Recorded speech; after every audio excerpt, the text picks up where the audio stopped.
প্রিয় বন্ধুরা, যারা আপনারা নতুন একটি কামার দিতে চাচ্ছেন অথবা একটি আদর্শ কামার কিভাবে দিবেন, আদর্শ কামারটি নির্মাণ করার পর আপনারা কিভাবে একটি সুন্দর একটি বোর্ডিং পদ্ধতি করবেন সে বিষয়ে হয়তো আপনারা যারা জানেন না, নতুন কামার হিসাবে ভাই ও বোনেরা, আপনারা যারা ইউটিউবে ভিডিও দেখেন যে কিভাবে বোর্ডিং পদ্ধতি করা হয়, তাদেরকে আজকে আমরা মামা এগ্রো বিডির পক্ষ থেকে দেখিয়ে দিব।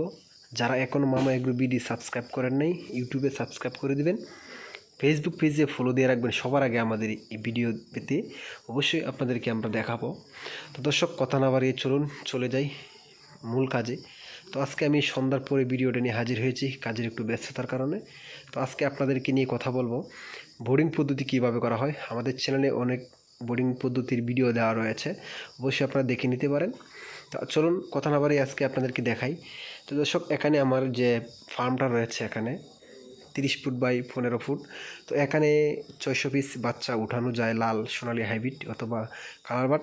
আমি কিন্তু 700 বাচ্চা উঠানোর জন্য চেষ্টা করছি। আর যে বোর্ডিংটা আমি এখানে শুরু করেছি, আপনারা জানেন যে উপরে যে ঝুলানো এটাকে বুডার বলা হয়।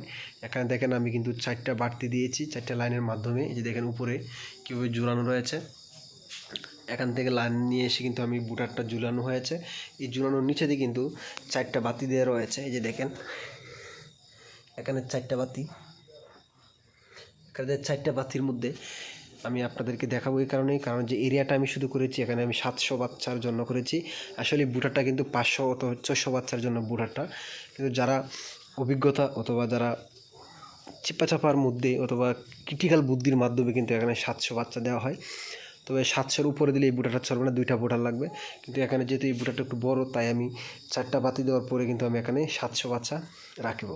তো আজকে আমরা বাচ্চা অর্ডার হয়ে গিয়েছে কালার বাট। এখানে আমি নিচে দেখাই আপনাদেরকে একটু, আমি কিন্তু এখানে বুশি দিয়েছি সমিলের, যে সমিলের বুশি ভালোভাবে রোদ লাগিয়ে তারপরে কিন্তু এখানে শুকনো বুশিগুলো দিয়েছি। আপনারা এইভাবে দিবেন। এভাবে দেওয়ার পরে কিন্তু আপনার পেপার দিবেন এই কারণেই, যাতে বাচ্চাটা আনার পরে তারা পর্যাপ্ত পরিমাণ গরমের তাপ পেয়ে থাকে, অথবা এই যাতে প্রস্রাব অথবা লেদা দেওয়ার পরে যাতে পানিটা শুকিয়ে যায়, তার জন্য পেপারগুলো দেওয়ানো। যে পেপারটার মধ্যে পরে তারপর যাতে লিটারে পড়ে যায়, লিটারগুলো শুকনো, এই কারণে যাতে বাচ্চাগুলো সমস্যা না হয়। প্রথমে আপনারা ক্লিয়ার রাখবেন যে একটি বাচ্চা ফার্মের থেকে যখন সরাসরি ঢুকে তারপরে তার পর্যাপ্ত পরিমাণ হচ্ছে বুডিং। যদি তাকে সর্বোচ্চ তাপ দেওয়া না হয় তাহলে বাচ্চাটা আপনার বড় হবে না, তো বিভিন্ন ধরনের সমস্যা দেখা দিতে পারে। তো আপনার একটি আদর্শ কামারের জন্য সবার প্রথম প্রয়োজন হচ্ছে বোর্ডিং। এই বোর্ডিং পদ্ধতি যদি আপনারা সঠিক নিয়মে না করেন তাহলে আপনাদের বাচ্চা সমস্যা হতে পারে। তো এখানে আপনারা যারা বুঝতে সমস্যা হয় অবশ্যই আমাদের ভিডিওগুলো আরও দেখবেন। অবশ্যই আমাদের বিভিন্নভাবে বলা রয়েছে।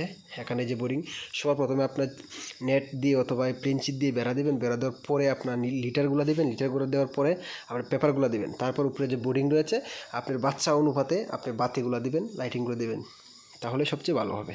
তো যেখান থেকে আমাদের ভিডিও দেখবেন অবশ্যই একটি লাইক কমেন্ট শেয়ার করে যাবেন। তো ভালো থাকবেন, আল্লাহ হাফেজ।